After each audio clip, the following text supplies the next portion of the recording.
오늘은 어버이 주일을 맞이해서요, 우리 에베소서 6장 1절부터 3절까지 있는 말씀을 가지고 순종하라 그리고 공경하라, 순종하라 그리고 공경하라 라는 제목을 가지고 하나님 말씀 함께 시간 나누도록 하겠습니다. 몇 년 전에 제가 신문에서 기사 하나를 읽은 적이 있습니다. 참 안타까운 마음을 가지고 그 기사를 읽어냈는데요, 그 기사의 내용의 골자는 간단합니다. 어떤 한 어머니가 잔소리를 한다는 이유로 인해서 아들에게 끔찍하게 살해됐다라는 그런 이야기의 기사이거든요. 그 기사의 내용은 이런 내용이었습니다. 아들이 한 명 있었는데 그 아들이 제대로 직장 생활을 오래 다니지 못했나 봐요. 직장을 들어가면은 변번이 그냥 힘들다고 나와버리고, 여기 들어갔다가 조금 있다가 나와버리고, 그러면서 술로 인생을 살아가는 그 아들을 보니까 이 엄마 입장은 너무나 답답한 거예요. 그래가지고 그날도 술 취해서 들어오는 아들이 그저 어머니 마음이 속이 상해가지고 한마디 말을 한 모양입니다. 가만히 있지 말고 뭐 좀 하라고. 그 잔소리를 들은 아들이 어머니에게 버럭 화를 내면서 그만 좀 잔소리 좀 하라고. 그렇게 하면서 어머니와 아들끼리 옥신각신하다가 언쟁이 벌어졌고, 급기야는 이 아들이 어머니를 살해하고 말았다는 그런 끔찍한 기사의 내용이거든요. 근데 이 기사의 내용을 제가 왜 지금도 기억하냐면은, 그것이 그 다음의 기사가 저의 마음을 상당히 아르게 했기 때문에 이 5월의 가정의 달이 되니 그 기사가 문득 생각이 다시 났거든요. 이제 아들이 그 어머니를, 자기도 실수로 해서 어머니를 살해를 하다 보니까 너무 당황스러워가지고 그 현장을 도망가려고 했던 겁니다. 근데 도망가는 그 아들의 뒤에다가 어머니가 한 말이 있어요. 그 말이 제 가슴을 상당히 아프게 했거든요. 의식이 희미해져 가고 이제 곧 죽을 것 같은 그 엄마가 그 자기를 그렇게 잔인하게 살해하고 도망가는 그 아들의 뒷모습에다가 있는 힘을 다해서 던졌던 한마디 말은 뭐냐면요, 아들아, 옷 갈아입고 도망가라. 옷 갈아입고 도망가라. 피 묻은 옷을 가지고 도망가면 금방 잡히니까 옷 갈아입고 도망가라. 옷 갈아입고 도망가라. 그 한마디를 했다고 하더라고요. 우리가 볼 때는 그런 아들이 어찌 진짜 아들이 될 수 있겠습니까?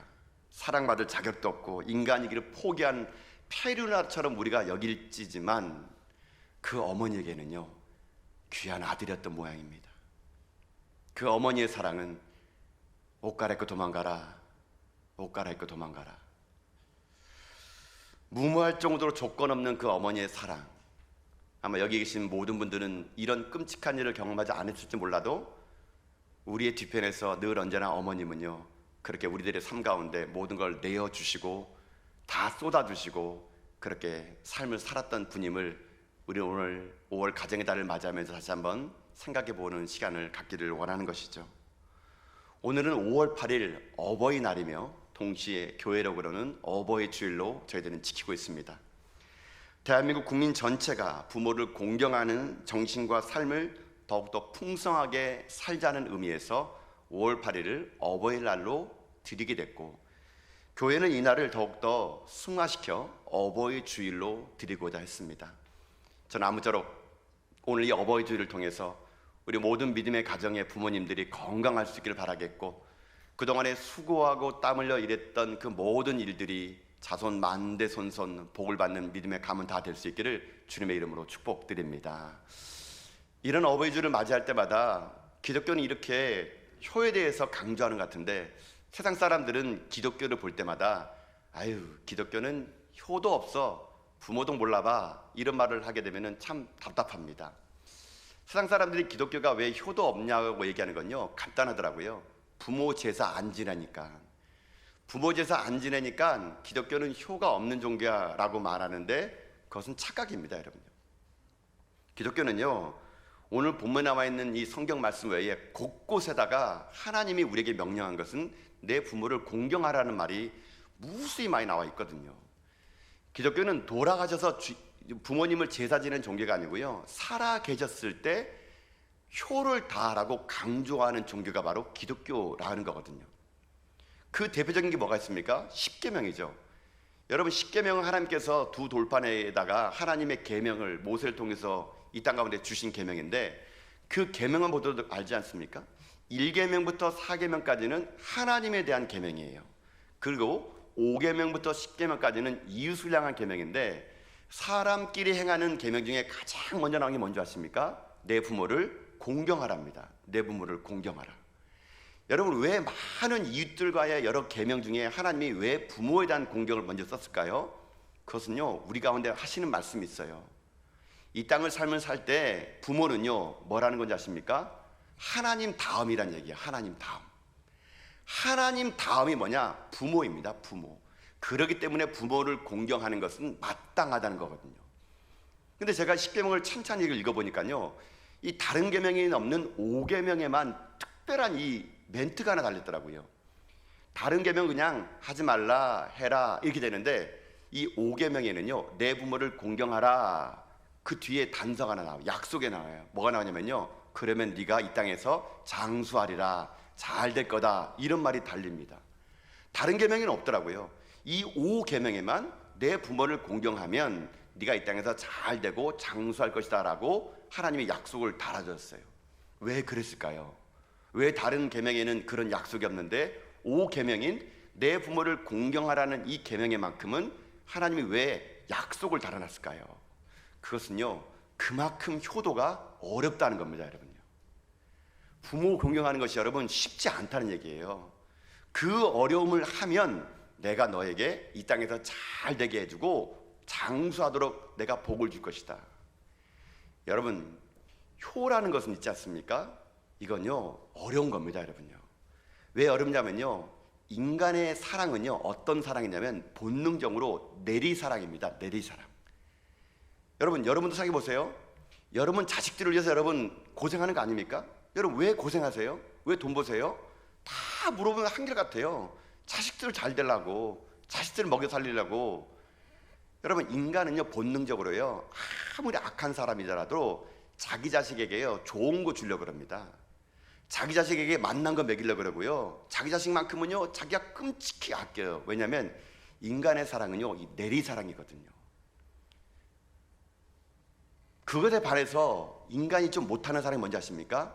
자기 부모에게 사랑하는 것을 못하는 겁니다. 여러분요, 자기 자식을 위해서는요, 맛난 것 좋은 것 다 사 먹이면서 자기 부모를 위해서는요, 속이 한근 안 들어가는 것이 인간입니다. 여러분, 그만큼 효도가 어렵기 때문에 하나님은 이 효를 지키면 이 땅에서 네가 하는 일이 잘 되고 장수할 것처럼 복을 허락해 주신 거거든요. 성경은 곳곳에 그 하나님의 약속을 넣어놨습니다. 우리가 만약에 이 땅 가운데 육신의 부모를 공경하고 효를 다하면 하나님이 복을 내려주시는데, 오늘 본문에도요, 그렇게 복을 내려준다 그럽니다. 자, 오늘 여러분 말씀 6장 3절에 있는 말씀을 통해서 어떤 복이 임하는가를 먼저 한번 보도록 할까요? 자, 에베소 6장 3절 말씀 함께 읽어보겠습니다. 시작. 이로써 내가 잘 되고 땅에서 장수하리라. 아멘. 어떻다고요? 육신의 부모에게 효도하면 하나님이 약속했어요. 내가 잘 되고 땅에서 장수하겠다. 두 가지 복을 주셨다 그럽니다. 근데 이게 여러분 그냥 읽으니까 뭐 잘 되고 장수하는 게 무슨 복인가 라고 하는데요, 이 복이 어떤 복이냐면 이런 복이에요.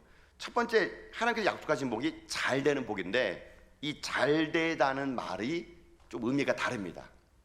이 말이 제가 원어를 봤더니 야타부라는 말을 쓰더라고요. 야타부.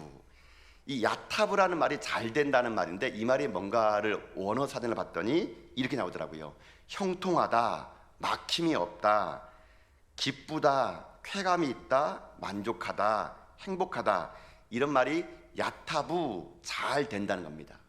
그러니까 여러분, 이 말 가지고 얘기하게 되면요, 우리가 부모님을 공경하고 효도하면 효도를 하는 자녀들은 어떠다는 얘기입니까? 형통한다는 얘기예요. 막힘없이 잘 된다는 얘기예요. 마음의 기쁨과 평강이 임한다는 얘기예요. 이게 바로 부모님을 공경하는 효를 행하는 자에게 주신 하나님의 첫 번째 복입니다.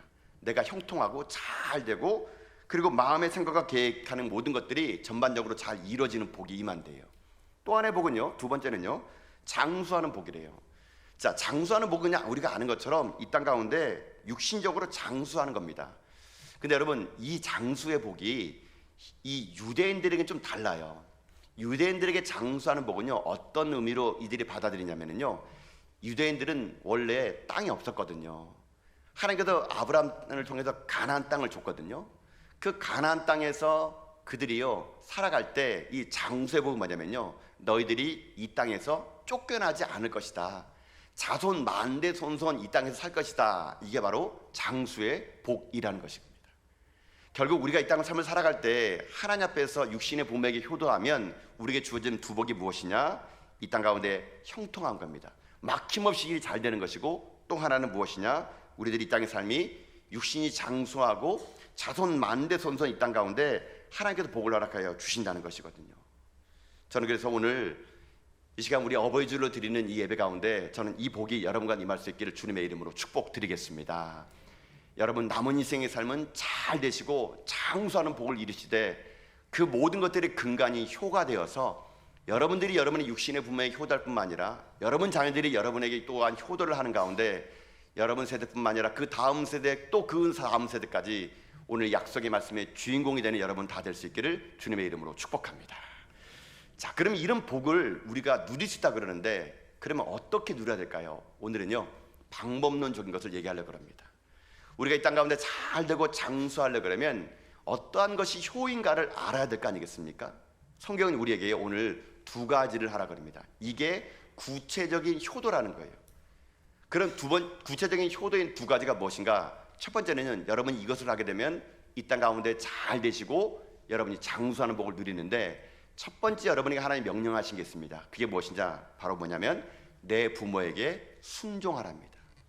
순종하면 하나님이 여러분에게 잘 되는 복과 장수의 복을 주신답니다. 자, 여러분 말씀을 통해서 한번 확인해 봅시다. 1절 말씀이거든요. 오늘 6장 1절 말씀 보도록 합시다. 함께 읽겠습니다. 시작. 자녀들아 주 안에서 너희 부모에게 순종하라. 이것이 옳으니라. 아멘.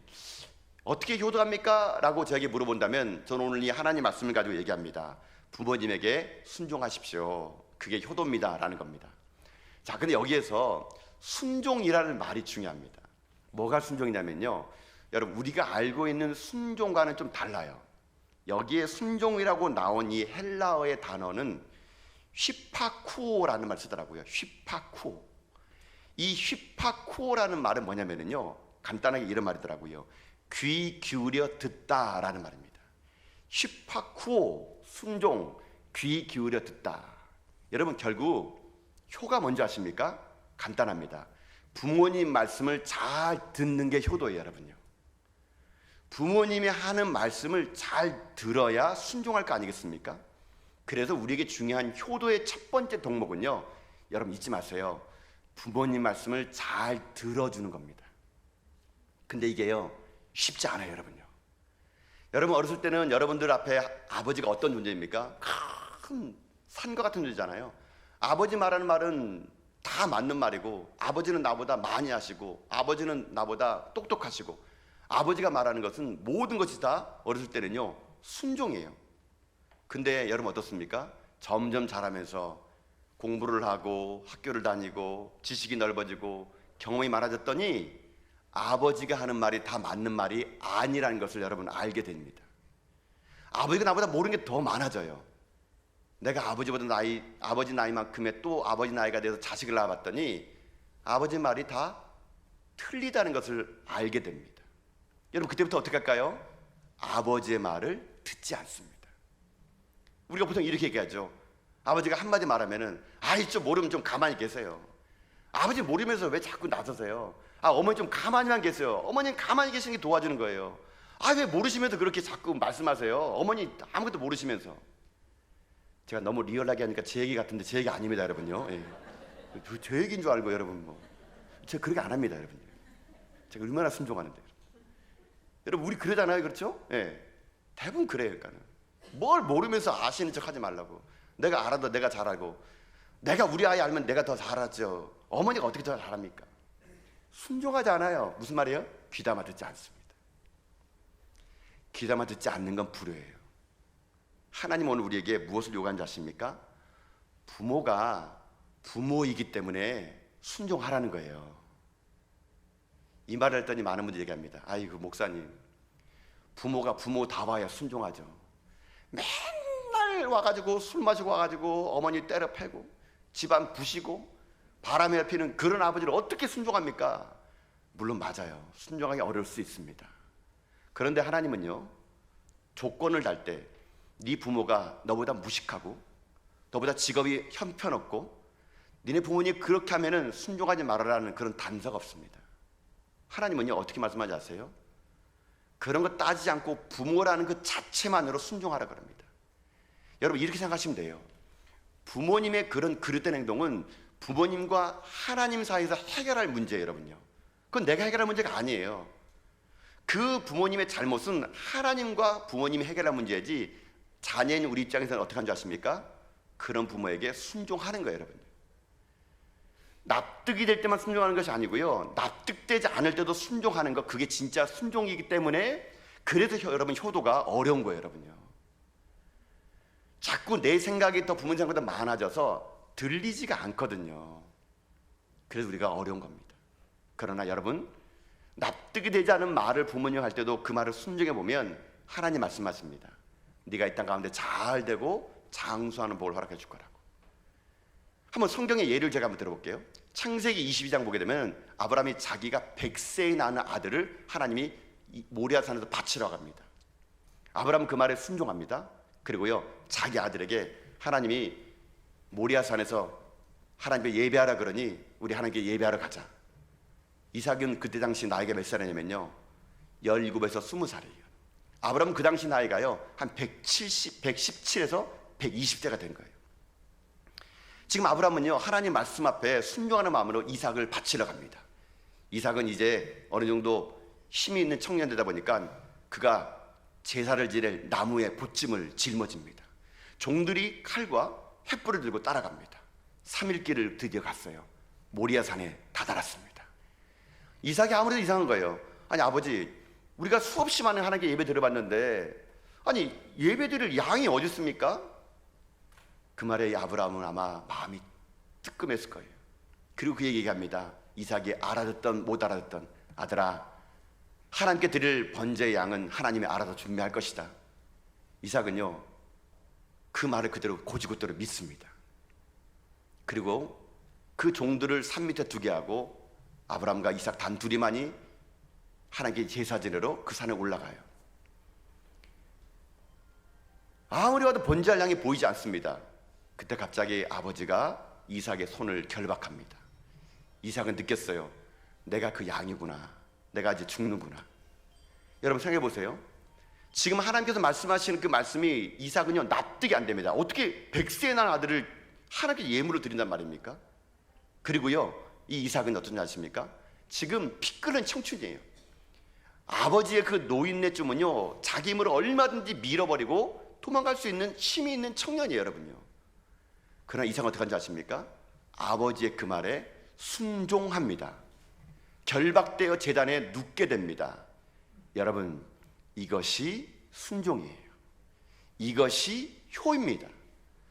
내 생각, 내 뜻대로 모든 것이 이루어지지 않는다 하더라도 부모님의 말씀 앞에 순종하며 나갈 때 하나님은 그것을 보고 효라고 말하게 되고, 그런 부모님의 순종 앞에 나가는 백성들에게 하나님은 이 땅 가운데 잘 되고 장수의 복을 허락하여 주신다는 거거든요. 여러분은 얼마만큼 부모님의 말에 귀를 기울이십니까? 얼마만큼 아버님의 그 말에 여러분 귀를 기울이세요? 혹시 아버지가 늙었다고, 못 배웠다고, 나보다 경험이 없다고 오늘 뒷방 늙은이처럼 그저 구석짐에 몰리고 여러분이 모든 걸 결정하고 여러분이 모든 걸 판단 내리고 하고 있지는 않습니까? 다시 우리 아버님 말에 귀를 기울입시다. 다시 부모님 말에 귀를 기울이는 순종의 모습이 저는 저와 여러분의 모습이 되어 이 땅 가운데 주님께서 허락하신 귀한 복을 다 누리며 살아갈 수 있는 여러분과 제가 다 될 수 있기를 주님의 이름으로 축복합니다. 그런 아버지의 삶을 살았던 이야기를요, 한번 오늘 해보려고 합니다. 어떤 한 고등학교에서 재미난 실험을 해봤어 그럽니다. 고등학생 아이들에게 물어봤대요. 두 가지 질문을. 너희들이 꿈이 뭐니? 물어보고요. 또 하나는 너희들이 만약에 인생이 1년밖에 안 남았다면 너희들이 꿈을 선택할래? 5억을 가질래? 이 고등학생 아이들은요, 그 질문 앞에 각자 아주 다양한 얘기를 다 했습니다. 그러고 나서 갑자기 이 실험 영상에서 뭐가 나오냐면요, 갑자기 아버지가 나와요. 그 아이들의 아버지가 나왔는데 똑같은 질문을 아버지가 했을 때 이 아버지 대답은 자녀들과는 좀 달랐습니다. 그 아버지의 말을 들은 학생들은 금방 그 교실이 울음바다가 되어버렸다 그럽니다. 도대체 아버지들이 어떤 말을 했을까요? 우리 준비된 영상을 통해서 아버지의 마음을 한번 살펴보도록 하겠습니다.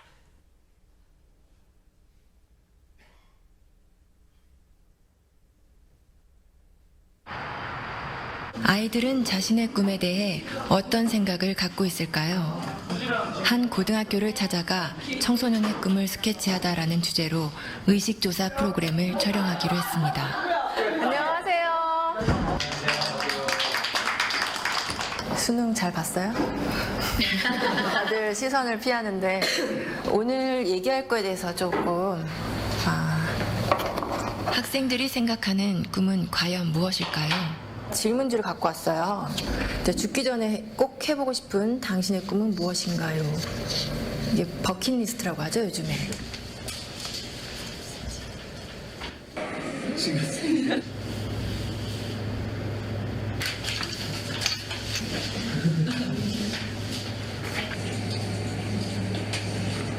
학교 운동장에 농사 짓기? 이런 것도 있네요. 여기서 우리는 두 번째 질문을 해보았습니다. 앞으로 살 날이 1년밖에 남지 않았다면 당신의 꿈을 이루는 것과 5억 원이라는 돈을 선택하는 것 중에 어떤 걸 선택할 것 같아요? 꿈이요. 제 이름을 세상에 알리고 죽는 게 의미 있다고 생각합니다. 꿈을 이뤄서 5억보다 더 많은 돈을 벌면 돼요. 나 1년밖에 안 남았는데 끝까지 해야죠. 롤스로이스 타고 싶어요. 제가 먹고 싶은 치킨 먹고 튀기면서 살 거예요. 꿈은 솔직히 5억보다 더 큰 가치가 있다고 생각이 듭니다. 잠시만요.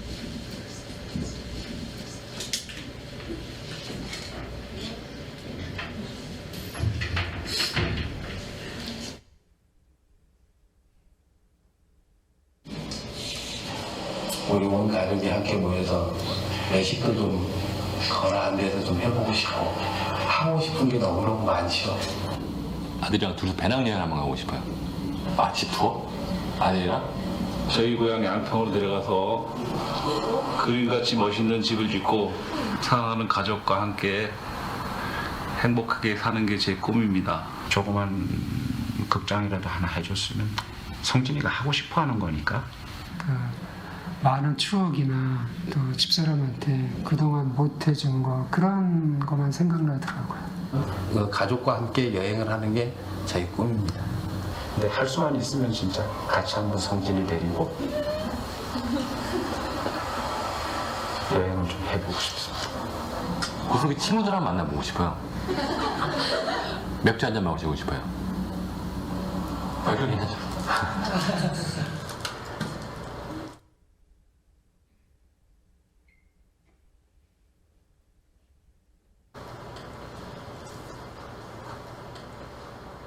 그러니까 제가 하고 싶은 걸 포기하고 5억을 선택하느냐? 지금 같으면 5억을 선택하겠습니다. 결론적으로 돈을 선택해서 주는 게 좋겠죠, 그거는. 그건 당연히 5억은 가족을 위해서 선택하겠죠. 그 아버님이 좀 장병에 돌아가셨거든요. 그냥 고통을 좀 많이 받으셨, 금전적인 고통을 많이 받았어요, 식구들이. 제가 한번 아파보니까 주변은 다 피해왔고 가족이 제일 중요하더라고요. 제가 앞으로 한번 일을 더 한다고 해서 현실적으로 5억을 벌어놓고 성진이한테 기여를 하고 간다는 보장이 있겠습니까? 5억을 선택하면 남겨진 가족들한테는 도움이 될 수 있으니까 저가 하고 싶은 일을 포기할 수 있죠. 그거를 대가로 한다면. 구체적인 얘기를 한다면 아들이 이제 뭐 자기가 생활하는데 뭐 사회생활하는데 기초자금이라도 뭐 될 수 있었으면 좋겠고. 저뿐만 아니라 모든 부모들이 똑같은 생각을 갖고 있을 것 같은데요. 그렇죠. 저는 아빠고 가장이니까. 아버지들의 꿈은 아이들의 꿈과는 조금 달랐습니다. 자신의 꿈보다 가족을 가장 먼저, 가장 많이 생각하는 가장이라는 이름의 아버지. 아빠, 사랑해요. 그 곁에 항상 함께하겠습니다. 사랑해요. 아빠 사랑해요. 아빠 사랑해.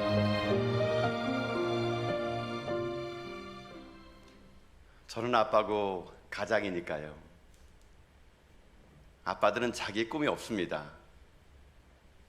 자기의 꿈을 위해서라면 기꺼이 자식들을 위해서 자기의 꿈을 포기할 줄 아는 게 그게 아빠거든요. 아이들의 꿈에 비해서 우리 아빠들의 꿈은 소박합니다. 가족들과 함께 여행 가는 것, 만난 것 같이 먹고 싶은 것, 그것 이상 있지 않거든요. 가족이 행복할 수만 있다면 내가 가진 꿈을 포기해서라도 가족들에게 5억을 남겨주고 싶은 것이 아빠이거든요. 여러분은 인생에 1년이 남았다면 여러분의 꿈을 선택하겠습니까? 5억을 선택하겠습니까?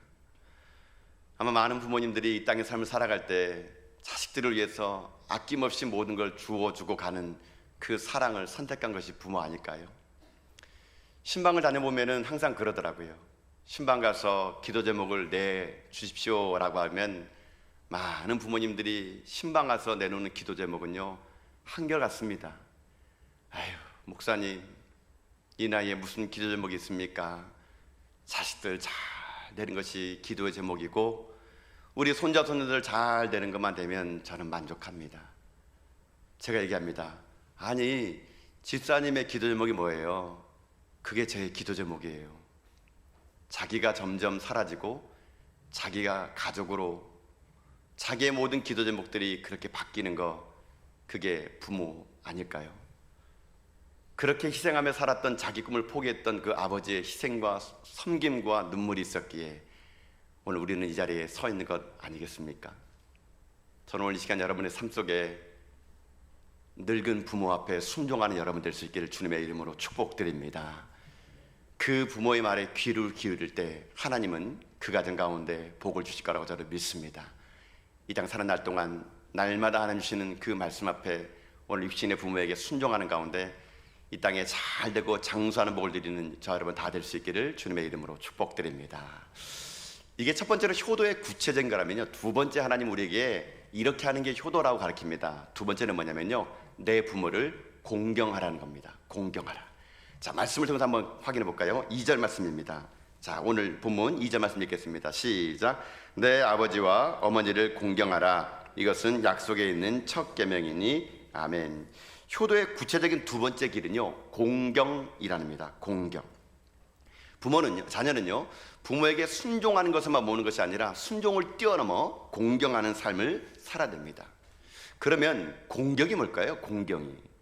자, 여러분이 알고 있는 공경과 오늘 이 본문에 나오는 공경이 조금 다른 의미로 나오기 때문에 제가 이 말씀을 드리는 겁니다. 공경한다는 게 뭐냐면요, 이 말도 원어를 봐야 됩니다. 왜냐하면 한국말에는 번역하는 것이 한계가 있다 보니까. 원어로 보니까 이 공경이란 말이요, 타마오라는 말을 썼더라고요. 타마오. 근데 타마오라는 말 자체가 이게 어려워가지고 또 말을 봤더니만은 이 말의 그 어근이 뭐냐면은 카베드라는 말에서 나온 말이라고 합니다. 카베드라는 말은요, 무겁다라는 말입니다. 무겁다. 이 말이 어떤 말이길래 이 카베드라는 말이 타마오란 말로 이렇게 나와서 공경으로 번역됐는가 봤더니만은 이 카베드의 가장 큰 언어의 내용은 무겁다라는 말을 쓰는데, 이 말은요, 그 무겁다라는 것이 그냥 무게가 무겁다기보다는요, 중하다, 귀하다, 그런 뜻이라고 합니다. 실제 여러분, 이 카베드라는 말이 어디서 쓰냐면요, 우리 인체 장기에도 카베드라는 말을 씁니다. 여러분, 사람의 인체 장기 중에서 가장 큰 장기가 뭔지 아세요? 여러분, 간입니다. 간. 보통 이 사람의 간은요, 보통 자기의 손바닥만큼만 간을 갖고 있다 그러더라고요. 근데 이 간이 가장 인간의 장기 중에서 가장 무겁습니다. 근데 이 간을 뭐라고 부르냐면요, 히브리 말로 카베드라고 부릅니다. 카베드. 그래, 간은 인체 장기에서 가장 무겁지만 가장 중하기 때문에 그 말을 카베드라는 말을 쓰는 겁니다. 이 말과 동일하게 공경이라는 게 그런 거거든요. 우리 신체 중에서 가장 중요한 간이 중하고 무거운 것처럼, 애끼는 것처럼 부모야말로 그렇게 존중하고 무겁게 여겨야 된다는 거예요.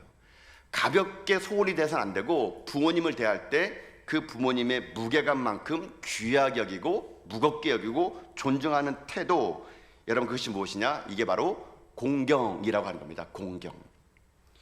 여러분, 공경과 순종은요 좀 다릅니다. 순종은요 어찌 보면 제가 볼 때는 행동적인 외적인 것 같아요. 그러나 공경은요 좀 더 깊습니다. 내적인 마음입니다. 예를 들면은 어떤 부모가 자녀에게 얘야 밤길 위험하다 빨리빨리 좀 들어와라 이랬을 때 자녀가 예 일찍 들어올게요 이렇게 하게 되면 그건 순종이에요. 공경 뭔지 아십니까? 그 말할 때 부모의 마음까지도 헤아린 겁니다. 아, 우리 부모님이 내가 밤늦게 들어오면 혹시나 무슨 일 당할까봐 염려스러우니까 저 말을 하는구나. 그 마음까지 깊이 헤아리는 건 그게 바로 공경이라는 거거든요. 부모의 말을 여러분이 그렇게 들으라는 겁니다. 그저 액면 그대로 듣지 마시고 그 말 속에 깊은 내면의 생각까지 읽어내서 부모를 대하는 거, 그게 바로 공경이라는 거거든요. 근데 참 안타까운 건요, 제가 이 공경이라는 말을 계속적으로 묵상하면서 느낀 게 뭐냐면 오늘날 이 시대는요 공경이 사라진 것 같아요. 부모를 공경하지 않고 어떻게 하는지 아십니까? 부모를요 공격합니다. 공격해요. 여러분요. 여러분 이게 한마디 차이인데 공경하지 못할 망정 공격해요. 공격해. 부모님에게 대들고 부모님에게 소리 지르고. 여러분 부모를 공격하는 자세가 얼마나 많은지 몰라요. 여러분 그래서요 말세에 나오는 특징이 뭔지 아세요? 말세는 이런 일이 나타난대요. 디모데후서 3장 1절과 2절 말씀, 우리 자막을 통해서 말씀을 읽어보도록 하겠습니다. 함께 읽겠습니다. 시작. 너는 이것을 알라. 말세에 고통하는 때가 이르러 사람들이 자기를 사랑하며 돈을 사랑하며 자랑하며 교만하며 비방하며 부모를 거역하며 감사하지 아니하며 거룩하지 아니하며. 아멘. 여러분 무슨 말입니까? 부모를 어떻게 한다고요? 거역하는 게 뭐예요? 이게 공격하는 거예요. 여러분요. 부모의 말을 공격하는 겁니다. 거역하고 감사하지 않는데요. 그러면 어떤 일이 생기느냐? 말세 때가 여러분 다가오고 있다라는 것이거든요. 혹시 여러분들은 지금 여러분의 부모님을 공경하고 계십니까? 아니면 공격하고 계십니까? 말 한마디에도 여러분이 그 말을 가지고 부모의 마음을 헤아려주지 못하고 그저 부모의 말을 꼬치꼬치 따져가면서 여러분 공격하고 있지는 않습니까? 부모는요 공격의 대상이 아니라 공경의 대상이라는 것이죠. 여러분들이 지금 역시 혹시나 지난날의 삶에 있어서 부모님을 공격했다면 여러분 회개하셔야 됩니다. 어떤 분들은 부모님에게 이런 말도 많이 하시더라고요. 아니 부모님이 저에게 해준 게 뭐가 있으십니까? 남들처럼 나에게를 학원을 더 보내줬습니까? 좋은 옷 입혀줬습니까? 도대체 해준 게 뭐가 있다고 늙어가지고 나한테 이 고생을 시키십니까? 여러분 이렇게 부모를 혹시나 공격했다면요 여러분을 회개하셔야 돼요. 부모는요 그런 공격의 대상이 아니고요 공경의 대상이 될 수밖에 없다는 것이거든요. 그렇다면 우리들의 인생의 삶에 날마다 우리들의 부모님을 공경하는 삶을 살아가는 것, 그게 진짜 복된 삶이라는 거거든요. 저는 이제 부모님을 공경할 때마다 저는 이렇게 표현합니다. 제가 젊었을 때는요 물론 지금 젊지만 제 생일날 오면은 저는 제 생일을 찾아먹기에 바빴던 것 같아요. 어렸을 때부터 지금까지 보면은요. 근데 제가요 결혼하고 아이를 낳고 아이를 위해서 울어보고 아이 때문에 기도를 많이 해보고 그래 봤더니 이제 제가 어떻게 하는지 아십니까? 제 생일 오게 되면은요 제가요 부모님에게 전화를 겁니다. 제 생일날 이게 제가 기쁜 날이 아니더라고요. 제가 축하받을 날이 아니더라고요. 나를 위해서 고생하신 어머님이 너무 감사해서요 저는요 제 생일 되면은 꼭 어머니에게 전화합니다. 전화해가지고 감사하다 그래요. 어머니 감사합니다. 오늘 제 생일이에요.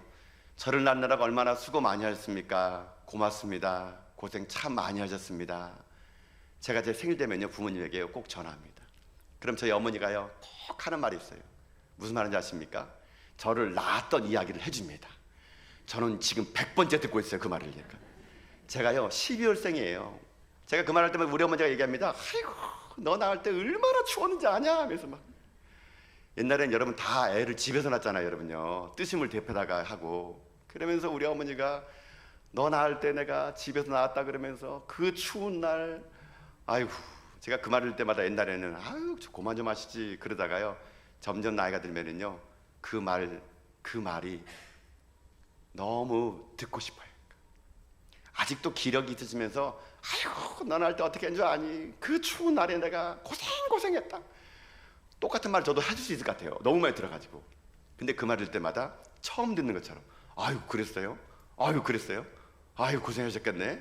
아유 감사해요. 고마워요. 공경한다는 건 다른 거 아닙니다. 근데 어머니가요, 그 말을 막 하고 나면은 마지막에 이런 말 합니다. 미안하다. 많이 못해줘서. 미안하다. 남들처럼 못해줘서. 그 고생하면서 자기 인생을 다 자식을 위해서 다 쏟아부었는데도 1000번을 물어보고 10,000번을 물어봐도 한마디 말, 미안하다, 미안하다. 여러분의 부모님은 여러분에게 동일한 말 할 겁니다. 미안하다, 못 가르쳐줘서, 남들처럼 제대로 못해줘서 미안하다. 여러분 그게 엄마 아닐까요? 그 엄마의 이야기를 한번 우리 영상을 통해서 한번 만나보기를 원합니다.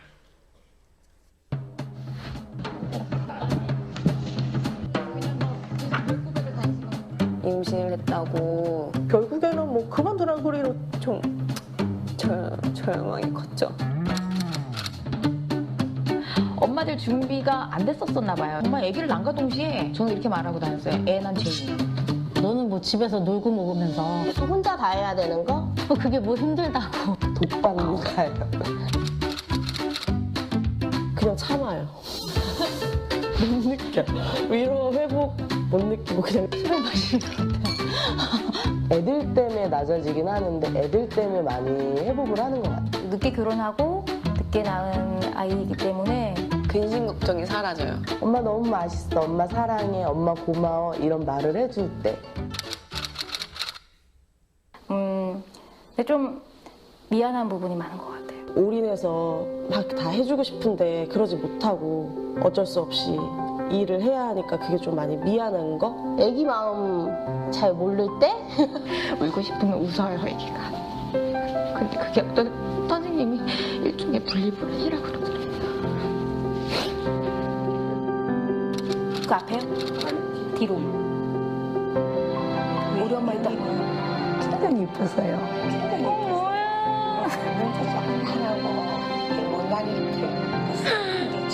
오히려 내가 지금 제일 후회되는 되는 게 애들한테 사랑 듬뿍 준 게 아니고 내 욕심으로 키운 게 아닌가. 진짜 미안하고.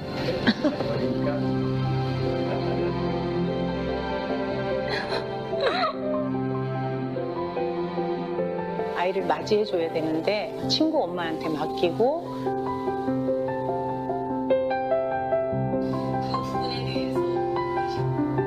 근데 갑자기 그때 좀 많이 힘들어. 그냥 끝까지 못 밀어줘서 엄마가 미안하다.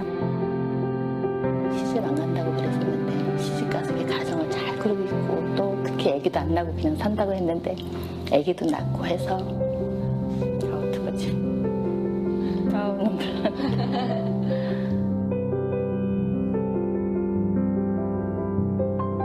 고맙다. 지아 사랑한다. 희라야. 엄마 딸 가본 거 알지? 엄마한테 힘든다는 내색 안 하고 살고 있는 거 보니까 엄마는 진짜 든든하고 좋아.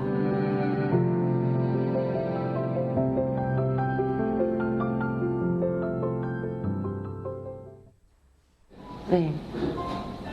어머. 경우가 어머. 엄마가 너무 걱정하지 않도록 조심해서 다니고 병원에 다니지 말고 잘 건강하게 살았으면 좋겠다. 제대로 해주질 못해서 미안하다.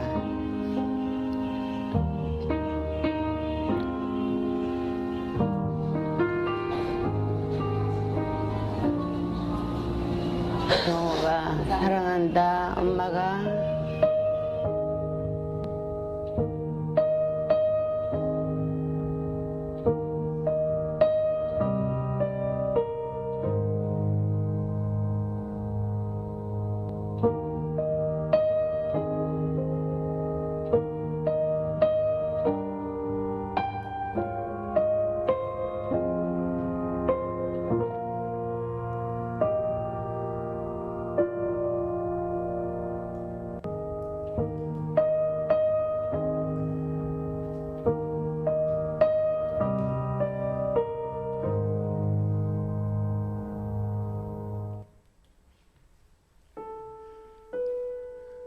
아기가 1살이면 엄마도 1살입니다. 아기가 2살이면 엄마 된 것도 2살이거든요. 잘 해주고 싶은데 잘 안 됩니다. 실수하고 또 실수하거든요. 자는 아이를 바라보면 서툰 엄마 때문에 아이에게 미안한 마음뿐입니다. 그런데 나의 엄마도 나에게 말을 합니다. 미안하다고요. 그 엄마의 엄마가 그랬던 것처럼 또 그 엄마의 엄마가 그랬던 것처럼 자기 청춘을 다 바치고 꿈을 포기하고 없는 형편에 모든 것을 해주려고 하지만 부족한 것뿐인 엄마의 마음은 1000번을 물어보고 10,000번을 물어봐도 미안하다, 미안하다. 우리의 부모님들은 한결같습니다. 못해줘서 미안하고 이렇게 잘 자라줘서 고맙고 5월 어버이 주일을 맞이해서 가슴에 카네이션을 달고 다니는 부모님을 볼 때마다 일찍 돌아가신 그 부모님 생각에 자꾸만 얼굴이 하늘로 향해집니다. 오늘 우리가 어버이주를 맞이해서 부모이기에 순종하는 겁니다. 부모이기에 공경하는 겁니다.